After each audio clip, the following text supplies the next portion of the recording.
네, 오늘 전도서 말씀을 통해서 채우려고 달렸고 누리려고 멈췄다라는 제목으로 말씀을 함께 나누겠습니다. 우리 옆에 계신 분들과 먼저 함께 인사하겠습니다. 사랑합니다. 축복합니다.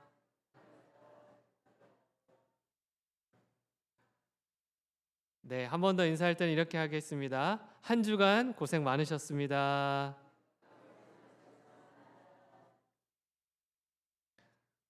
네, 한 주간도 고생 많으셨습니다. 날씨가 비교적 좀 더위가 좀 가시긴 했는데 그래도 여전히 시원했다 더웠다 이렇게 왔다 갔다 하는 것 같아요. 그래서 계속해서 이 더위가 빨리 끝나기를 또 기다리고 있는데요.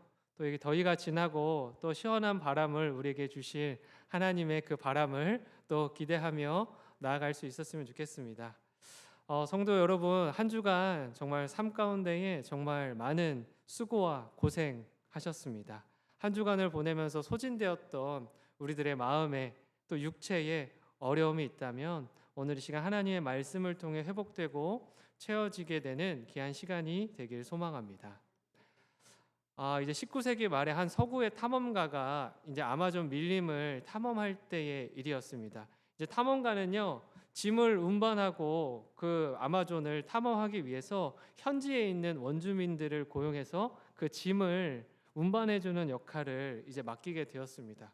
이 원주민들은요, 짐을 지고 묵묵히 이제 길을 따라 나섰습니다. 근데 탐험가에게는 걱정이 한 가지 있었는데 이 일정이 굉장히 촉박했기 때문에 빨리 그곳에 도착해야 했다라는 겁니다. 그래서 조금이라도 빨리 목표 지점에 도달하기 위해서 원주민들을 이제 재촉하기 시작했습니다. 우리 오늘은 좀 덜 쉬고 조금 더 가봅시다. 우리 오늘은 좀 그늘 말고 좀 어려움이 있어도 좀 더 가봅시다. 이렇게 해서 계속해서 속도를 내도록 재촉했다라는 겁니다. 그런데 이 탐험가의 독촉에 원주민들은 이제 하루가 지나고 이틀이 지나고 며칠이 지나서 쉬지 않고 계속 헐떡이면서 달려가게 되었다라고 합니다. 그런데 사흘째 되던 날 아침에 갑자기 원주민들이 짐을 다 바닥에 내려놓고 자리에 털썩 주저앉아서 움직이지 않더라라는 겁니다. 가장 마음이 급한 건 탐험가죠. 나는 당장 내 앞에 둔 일정을 빠르게 소화해야 되는데 이들이 짐을 옮겨줘야 이것들을 마칠 수 있는데 그들이 주저앉아 버렸기 때문입니다. 그래서 왜 주저앉아 있느냐? 내가 돈을 더 줄 테니 어서 일어나서 빨리 가자. 이렇게 재촉했는데도 움직이지 않더라라는 겁니다. 그러다가 원주민 부족의 가장 오래된 연장자가 탐험가를 바라보면서 이렇게 이야기했다라고 합니다. 우리가 지금까지 너무 빠르게 달려왔기 때문에 우리의 영혼이 우리의 몸을 따라오지 못했습니다. 그래서 우리의 영혼이 따라올 때까지 우리가 여기서 기다려야 합니다. 이렇게 이야기했다라는 겁니다. 이 이야기를 보면서요, 우리가 살아가는 오늘날 우리들의 모습과 굉장히 많이 닮아 있구나, 비슷한 부분이 많이 있구나라는 것을 생각해 보게 되었습니다. 우리는 어릴 때부터요, 쉼없이 달리는 것에 익숙해져 왔습니다.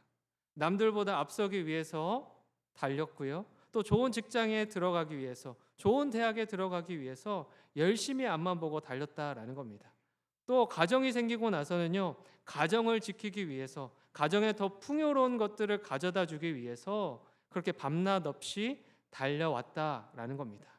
조금만 더 채우면 편해지겠지. 조금만 내가 더 열심히 달리면 안식할 수 있겠지. 우리 가정이 평안을 누릴 수 있겠지 하는 마음을 가지고 끊임없이 채우기 위해서 달리고 또 달렸다라는 겁니다. 그런데 우리의 영혼의 상태는 어떠하냐라는 겁니다. 몸은요, 더 건강해질 수도 있었겠죠. 혹은 통장은요, 더 많은 것들로 채워졌을 수 있겠죠. 가정에요, 더 좋은 것들로 물건들을 들여다 놓을 수는 있었을 겁니다. 그러나 우리의 영혼, 우리 영혼의 이 상태는요, 어떠하냐라는 겁니다.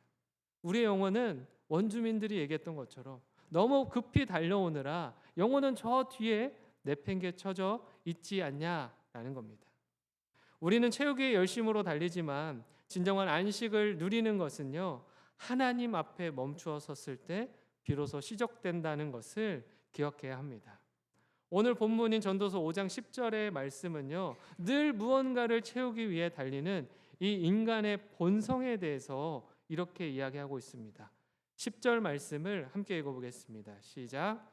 은을 사랑하는 자는 은으로 만족하지 못하고 사랑하는 자는 소득으로 만족하지 아니하나니 이것도 헛되도다. 이제 모든 것을 소유해 본 솔로몬 왕은요, 채우는 것 자체를 목적으로 삼고 달리는 삶의 끝에 있었습니다. 본인이 경험했던 것들을 이제 전도서에 적어뒀는데, 본인이 그렇게 채우려고 열심히 날마다 달렸던 그 결론, 그것에 대해서 무엇이라고 이야기합니까? 만족이 없었다. 목마름은 계속 있어서 무엇인가로 채워도 보고, 무엇인가를 붙잡아도 보고, 무엇인가를 해결할 방법들을 찾아도 보았는데 그것이 결국에는 내 갈증을 해결할 수 없었다라는 겁니다. 오히려 그것을 쥐고 더 채우려고 노력할수록 목마름만 찾아오더라. 이것이 솔로몬의 결론이었다라는 겁니다. 오늘 전도서 말씀을 통해 채우려고 달릴수록 왜 더 목마른지, 그리고 하나님께서 허락하신 것들을 누리기 위해서 우리가 왜 멈춰서야 하는지에 대해서 함께 알아보기 원합니다. 본문 11절과 11절, 12절을 함께 읽겠습니다. 시작. 재산이 많아지면 먹는 자들도 많아지나니 그 소유주들은 눈으로 보는 것 외에 무엇이 유익하랴. 노동자는 먹는 것이 많든지 적든지 잠을 달게 자거니와 부자는 그 부요함 때문에 자지 못하느니라. 우리는 이제 흔히 재물이 많아지면 내가 재물의 주인이 되어서 삶을 통제하고 주도할 수 있을 것이다, 그렇게 생각을 합니다. 그러나 전도자가 파헤치는 영적인 진실은요, 고백하고 있는 것은 전혀 다르다라는 겁니다. 소유가 늘어나는 순간 사람은 재물의 주인이 되는 것이 아니라 재물을 지키는 경비원 정도로 전락해 버리더라. 이것이 솔로몬이 이야기하는 바였습니다. 많은 사람들이요, 많은 소유를 하면, 많은 것들을 더 채우고 소유하면 더 행복해질 것이다, 내가 채우는 만큼 더 행복해질 것이다, 그렇게 생각을 합니다. 그러나 소유가 많아지면요, 그것을 지키고 관리해야 할 책임과 함께 염려와 불안도 함께 늘어난다라는 사실입니다. 정작 재산의 소유주는요, 그 많은 부를 쓰지도 못할 뿐만 아니라 그것을 바라보며 만족할 뿐 그 이상의 유익을 누리지 못하더라. 끝없는 만족을 향해 달리고 또 달리다가 결국에 그렇게 생을 마감하더라. 이렇게 이야기하고 있습니다. 세계적인 부호였던 석유왕 록펠러에게 한 취재진의 기자가 이렇게 물었습니다. 선생이 얼마를 더 가져야, 얼마나 더 많은 돈을 가져야 만족하시겠습니까? 그때 록펠러가 아주 짧게 한마디를 했습니다. Just a little more. 조금만 더요. 지금보다 조금만 더 가지면 제가 만족할 것 같습니다. 수조 원을 가진 부호도요, 조금만 더를 외치는 게 현실이다라는 겁니다. 그런데 우리도 마찬가지 아닙니까? 우리의 마음 한 구석에서도요, 하루하루를 치열하게 살아가면서 조금만 더 나아지면, 이번 한 번만 괜찮아지면, 이거 하나만 넘어가면 계속해서 조금만 더를 강조하면서 조금만 더를 갈망하면서 그렇게 살아간다라는 겁니다. 이처럼 만족이라고 하는 단어는요, 우리의 삶과 가까이 있는 것이 아니라 너무 많이 떨어져 있는 것처럼 보인다라는 겁니다. 반면에 하루 동안 성실하게 땀 흘리고 일한 사람은 소박한 밥상을 받고 누우면 달게 잠을 잡니다. 하지만 채우고 지키려고만 하는 그 달려온 부자는 어떻습니까? 날마다 불안과 염려에 허덕이는 겁니다. 오늘 주식이 떨어지면 어떡하지? 어제까지는 내가 흑자였는데, 많이 벌었는데 다음 날 떨어지면 어떡하지? 또 내가 가진 것들을 잃어버리면 어떡하지? 이 잃어버릴 것에 대한 두려움 때문에 염려하며 밤을 지새운다라는 겁니다. 소유가 우리를 행복하게 하는 것 같지만, 소유가 우리에게 행복을 약속하는 것 같지만, 실상은 그 소유를 지키기 위한 염려가 우리의 평안을, 기쁨을 반대로 빼앗아 가버리더라라는 겁니다. 이어지는 13절에서 전도자는 이보다 더 심각한 삶의 비극이 있다, 큰 패단이 있다라는 사실을 경고하고 있습니다. 13절입니다. 내가 해 아래서 큰 패단되니 되는 일이 있는 것을 보았나니 곧 소유주가 재물을 자기에게 해가 되도록 소유하는 것이라. 여러분, 원래 재물이나 돈 자체는요 악한 것이 아닙니다. 하나님께서 우리에게 주신 삶의 수단입니다. 그런데 문제가 무엇입니까? 재물을 하나님보다 더 사랑하여서 자기에게 해가 되도록 소유하는 것입니다. 소유하는 것을 넘어서 온 신경을 곤두세우며 이 일에 집착하고 매달리고 있지는 않냐라는 겁니다. 나는 절대 그렇지 않아. 나는 하나님이 제일 소중해 라고 이야기하지만 우리의 마음과 우리가 살아가는 그 선택에서 보면 그 현실은 다르더라라는 겁니다. 돈을 지키느라 또 돈을 벌기 위해 우리는 건강을 잃어버립니다. 또 돈을 모으느라 가장 소중한 가족과의 관계를 소홀히 할 때가 있습니다. 또 더 많은 것을 소유하려고 앞만 보고 달려가다가 하나님을 만나는 시간, 또 하나님을 예배하는 시간, 이 모든 것을 놓쳐버릴 때가 있더라라는 겁니다. 결국은 우리의 영혼은 돌보지 아니하고 나의 인생이 더 잘됨을 위해서만 집중되어서 그렇게 살아갈 때가 있더라라는 겁니다. 그 결론이 무엇입니까? 우리의 영혼은요 메말라가고요 사막처럼 피폐해져 가더라라는 겁니다. 행복해지기 위해서 돈은 버는데 그 돈 때문에 오히려 반대로 우리의 영혼은 메말라가고 또 우리의 평안은 사라져가는 현상이 생기더라. 이것이 전도자가 말하는 해 아래의 큰 패단입니다. 게다가 우리가 그토록 소유하고 싶어하는 그 재물은요 영원하지 않다라고 이야기합니다. 14절과 15절의 말씀을 함께 읽어보겠습니다. 시작. 그 재물이 재난을 당할 때 없어지나니 비록 아들을 낳았으나 그 손에 아무것도 없느니라. 그가 모태에서 벌거벗고 나왔은즉 그가 나온 대로 돌아가고 수고하여 얻을 것을 아무것도 자기 손에 가지고 가지 못하리니. 우리는 일평생 손에 무언가를 쥐기 위해 움켜쥐며 살아갑니다. 그러나 성경은 명확하게 이야기합니다. 모태에서 태어날 때 아무것도 없이 빈손으로 왔던 것처럼 너희가 이 세상을 떠날 때에도 그 어느 것 하나 손에 쥐고 가지고 갈 수 없다. 그것이 너희의 인생이다 라고 이야기하고 있습니다. 영원히 가질 것처럼, 영원히 소유하고 영원한 기쁨을 줄 것처럼 우리가 이것을 향해 날마다 쫓아가고 우리의 인생을 바치고 있지만 실제로는 그렇지 않다라는 겁니다. 우리의 손에 결코 잡힐 수 없는, 잡을 수 없는 그러한 것에 불과하다라고 이야기하고 있는 것입니다. 그렇다면 하나님은 왜 우리에게 끊임없이 채우라고 말씀하시지 않고 멈추어 누리라고 말씀하고 계신가? 그 이유는 무엇입니까? 멈추어야 비로소 보이는 것이 있고요. 멈추어야만 비로소 누리게 되는 것들이 있기 때문입니다.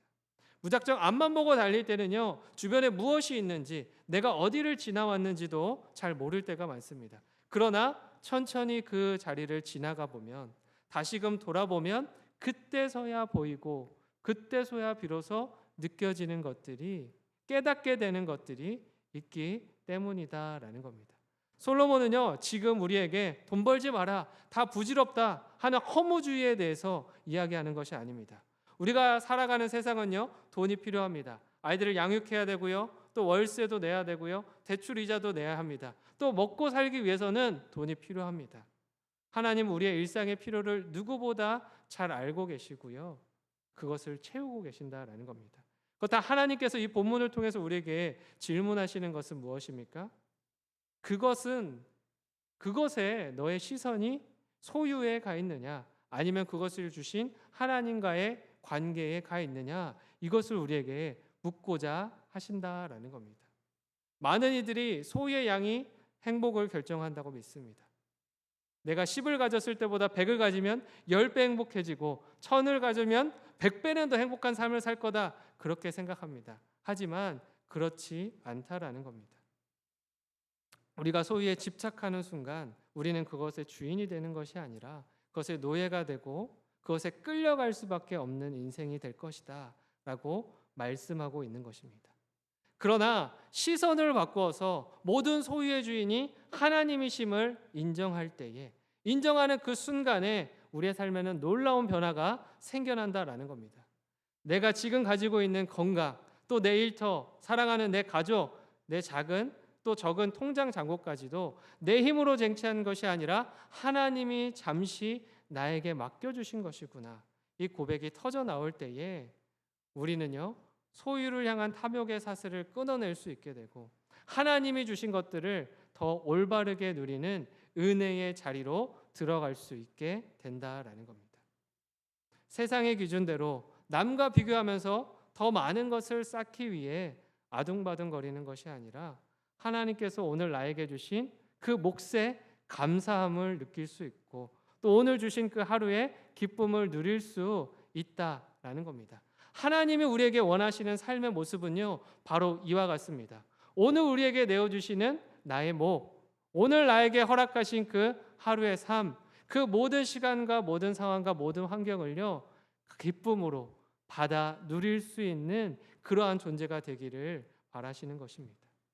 그리고 그것이 다른 곳에서부터 나오는 것이 아니라 하나님으로부터 출발되어지는 것임을 믿고 따를 수 있는 그러한 백성들이 되기를 원하신다라는 겁니다. 이 예를 가장 잘 보여주는 사건이 출애굽 만나 사건입니다. 하나님께서는 이스라엘 백성에게 광야에게 먹을 것을 내어주시는 방식이 있었습니다. 출애굽기 16장 4절 말씀을 함께 읽겠습니다. 시작. 그때에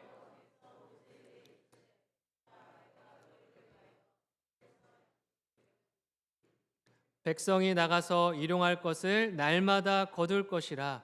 이같이 하여 그들이 내 율법을 준행하나 아니하나 내가 시험하리라. 하나님께서 이스라엘 백성들에게 양식을 내어주시는데 어떻게 주십니까? 한 달치, 1년치 식량을 부족하지 않게 넉넉히 한 번에 쌓아두게 하셨습니까? 그렇지 않으셨습니다. 오직 그날 하루 먹을 만큼의 일용한 양식을 거두게 하셨다라는 겁니다. 사람은요, 눈에 보이지 않고요, 손에 잡히지 않으면 불안해합니다. 내 통제에 들어오지 않기 때문입니다. 당장 오늘 먹을 것을 주셨지만, 오늘은 챙겨주셨지만 내일은 나를 잊어버리시고 나를 챙겨주지 않으시면 어쩌나, 이러한 불안한 그 마음이 따라왔다라는 겁니다. 이 불안 때문에 이스라엘 백성들이 어떻게 합니까? 오늘 먹을 것만 챙기는 것이 아니라 내일 먹을 것, 모레 먹을 것, 계속해서 먹을 것을 쌓아두었다라는 겁니다. 그러나 그 결과 하나님은 어떠한 일을 하셨습니까? 썩게 하시고 냄새가 나게 하시고 거기에 벌레가 생기게 하셨다라는 겁니다. 이 사건을 통해서 이스라엘 백성들에게 주고자 하셨던 영적인 교훈이 있다라는 겁니다. 인간은요, 미래의 불확실성에서 찾아오는 이 불안을 해소하기 위해, 극복하기 위해서 끊임없이 쌓아두려고 하는 그 본능에 휩싸입니다. 축적하는 것이죠. 통장에 잔고를 쌓고요, 창고에 곡식을 쌓고요, 그래서 비로소 내가 통제권을 쥐려고 합니다. 그러나 하나님은 쌓아둔 만나를 썩게 하심으로써 이스라엘 백성들에게 깨닫게 하시는 것입니다. 너희의 미래는 창고에 얼마나 많은 것을 축적해 두었는지의 여부로 결정되는 것이 아니라 매일 찾아오는 나와 너희의 관계, 매일 맺고 있는 나와 너희의 관계로부터 시작이 된다. 너희가 내 안에, 내가 너희 안에 거하는 그 순간에 그 관계로 말미암아 너희는 살아가는 존재들이다. 이것을 말씀하고 계신 것입니다. 너희의 삶을 책임지는 것은 너희가 쌓아둔 양식도 창고도 아닌 매일매일 공급하는 나의 손길이다. 바로 그 은혜로운 손길로 인해 너희가 먹고 마시며 오늘을 숨쉬며 살아갈 수 있는 것이다. 이 선언을 이스라엘 백성들에게 전하고 계신 것입니다. 마찬가지 아닙니까? 예수님께서 우리에게 기도의 모범으로 주기도문을 알려주셨을 때도 마찬가지입니다. 오늘 우리에게 일용할 양식을 주시옵고, 그렇게 기도하셨습니다. 인간적인 마음으로는 어떻습니까? 하나님 1년치 쌓을, 10년치 쌓을 넉넉한 양식을 주셔서 우리가 불안해하지도 않게 그렇게 살아갈 수 있게, 풍족함을 누리며 살아갈 수 있게 해주십시오 하는 것이 우리의 기도 제목 아닙니까? 그러나 하나님께서는요, 일용할 양식을 날마다 구하라 말씀하십니다. 일용할 양식을 구하는 기도는요, 단순한 한 끼 식사를 해결하기 위한 기도가 아닙니다. 이것은 내 인생의 주인이 하나님이심을 고백하는 것이고요, 욕망을 향해 달리던 걸음을 멈추겠다는 믿음의 선언인 것입니다. 날마다 우리에게 내어주시는 은혜의 손길이 없으면 내가 하루도 살아갈 수 없습니다. 하나님만 의지합니다. 하나님만 신뢰합니다. 그 믿음의 고백이자 믿음의 선언이다 라는 것입니다. 그럼에도 우리가 불안한 이유는 무엇입니까? 하나님이 내일도 나를 먹이실 것에 대한 신뢰가 없다라는 겁니다. 끊임없이 우리가 불안해하는 이유는요, 그것 때문인 것입니다. 내 눈으로 확인할 수 없고 하나님이 채우실지 안 채우실지에 대한 두려움, 그 걱정이 있기 때문입니다. 신뢰가 사라졌기 때문에 불안이 계속해서 우리를 찾아오는 것입니다. 그래서 우리는 끊임없이 끌어모으고요, 끊임없이 쌓아두기 위해서 분주하게 달려갑니다. 그러나 그런 우리에게 하나님은 말씀하십니다. 내일을 위해 오늘을 염려로 낭비하며 살아가지 말아라. 내가 오늘 너에게 준 일용할 양식으로 충분하다. 또 내일도 그렇다. 그러니 그 분주한 다름질을 멈추고 오늘 내가 너에게 준 은혜를 온전히 누리기 원한다. 이렇게 말씀하시는 것입니다. 우리가 그 은혜를 날마다 누릴 수 있었으면 좋겠습니다. 염려와 불안 때문에 그것을 놓치며 사는 존재들이 아니라 오늘 나에게 주시는 그 은혜들, 하나님의 허락하신 그 모든 것들을 온전히 누릴 수 있게 되기를 소망합니다. 전도자 역시요, 끝없이 채우는 그 허무한 삶에서 벗어나서 하나님 안에서 멈추어 누리는 지혜에 대해서 18절과 19절에서 이렇게 선포하고 있습니다. 우리 함께 읽어보겠습니다. 시작. 사람이 하나님께서 그에게 주신 바 그 일평생에 먹고 마시며 해 아래에서 하는 모든 수고 중에서 낙을 보는 것이 선하고 아름다움을 내가 보았나니 그것이 그의 몫이로다. 또한 어떤 사람에게든지 하나님이 재물과 부요를 그에게 주사 능히 누리게 하시며 제 몫을 받아 수고함으로 즐거워하게 하신 것은 하나님의 선물이라. 아멘. 전도자는요, 계속해서 고백하는 겁니다. 하나님께서 나에게 주신 일상의 자리가 있다. 또 그것을 통해 먹고 마시는 것들이 있다. 내가 수고하는 일 속에서 낙을 발견하고 누리는 삶이 하나님이 보시기에 가장 선하고 아름답다. 이것을 고백하고 있습니다. 성경에서는요, 이것을 각 사람의 목, 분복이다라고 이야기합니다. 분복이란 것은요, 하나님이 오늘 나에게 맞추어 나누어 주신 복입니다. 남들의 몫을 바라보면서 왜 나는 저 사람만큼 가지지 못했을까? 왜 나는 저 집보다 더 크지 않을까? 하는 그런 비교가 아니라 나에게 주신 것, 그것을 바라볼 수 있는 눈이 있어야 한다라는 겁니다. 그러나 우리는요, 이것을 잊어버리고 늘 남과 비교하며 달려가는 인생을 살아갑니다. 그래서 더 많은 것을 채우려고 쫓다가 인생이 끝나버린다라는 겁니다. 그러나 하나님께서 비로소 그 탐욕의 걸음을 멈추라고 말씀하십니다. 그리고 내가 너에게 나누어준 오늘 하루의 그 분복을, 너에게 나누어준 그 은혜를 들여다보라고 말씀하십니다. 그 분복은요, 큰 것으로만 나타나지 않습니다. 작은 것으로도, 혹은 큰 것으로도, 때로는 큰 것으로도 그렇게 우리에게 찾아오는 것입니다. 오늘 가족과 함께 나눌 수 있는 따뜻한 대화, 따뜻한 식사 한 끼가 그것일 수 있습니다. 힘들지만 내가 일할 수 있는 터전이 있는 것, 그것이 분복일 수 있습니다. 소박하지만 내가 마음을 놓고 편히 쉴 수 있는 공간이 있는 것, 그것이 하나님께서 허락하신 분복일 수 있습니다. 또 함께 예배할 수 있는 성도들이 함께 목소리 높여서 주님을 찬양할 수 있는 이 시간이 하나님께서 우리에게 선물하신 분복이요, 또 그 기쁨의 시간일 수 있다라는 겁니다.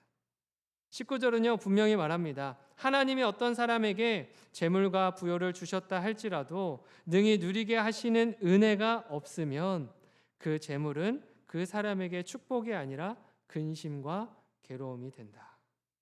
재물이 많아도요, 병들어 먹지 못하면 무슨 소용이 있겠습니까?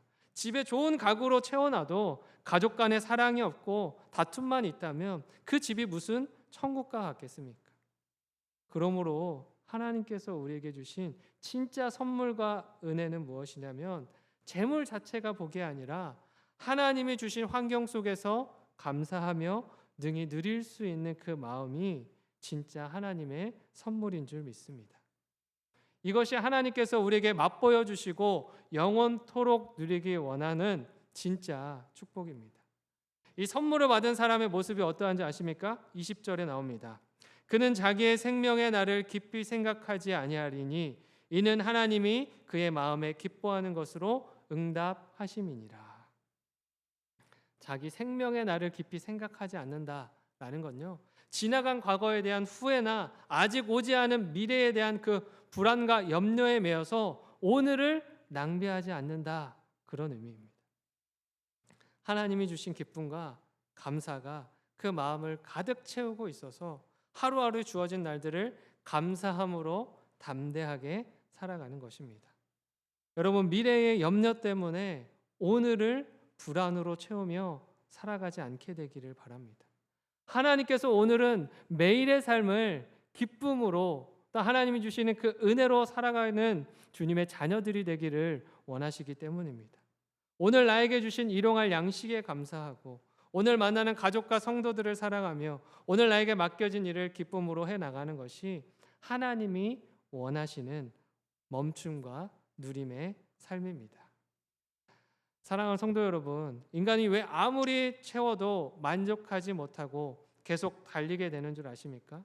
그것은요, 우리 영혼 안에 하나님만이 채울 수 있는 거룩한 공간이 있기 때문입니다. 세상의 돈이나 명예 또 성공으로 그 영혼의 빈자리를요 결코 채울 수 없다라는 겁니다. 원주민의 이야기처럼 내 영혼을 뒤에 남겨둔 채 세상의 욕망을 향해 달리기만 하는 삶을 이제 거두어야 한다라는 겁니다. 예수님께서는 수고하고 지친 우리들에게 이렇게 말씀합니다. 수고하고 무거운 짐진 자들아 다 내게로 오라. 내가 너희를 쉬게 하리라. 예수님은 채우기에 급급해서 헐떡이며 달리고 있는 우리를 향해 그 허망한 달림을 멈추라고 말씀합니다. 그리고 이제는 그 허망한 달림의 끝에 서는 것이 아니라 영원한 기쁨과 영원한 체험이 있는, 진정한 체험이 있는 그 십자가 앞으로, 나의 앞으로 나아오라 말씀합니다. 십자가 당신의 생명을 우리에게 일용할 생명의 떡으로 내어주셔서 우리를 채우리라, 영원토록 채우리라, 날마다 채우리라 약속하신 그 발걸음 가운데에 함께하자라고 말씀하고 있는 것입니다. 오늘도 우리가 이것을 기억할 수 있었으면 좋겠습니다. 나의 분주한 이 다름질이 어디를 향해 가고 있는가? 세상과 사람과 혹은 또 나를 향해 달려가고 있는 것은 아닌지, 그것을 돌아보며 오늘도 우리가 주님을 향해 달려가기 원합니다. 주님을 향해 달려가서 주님의 품에 안기어서 주님께서 주시는 참된 평안과 안식을 누리기 원합니다. 그 믿음의 고백을 드릴 수 있는 저와 영신의 모든 성도님들이 되기를 간절히 소망합니다. 기도하겠습니다.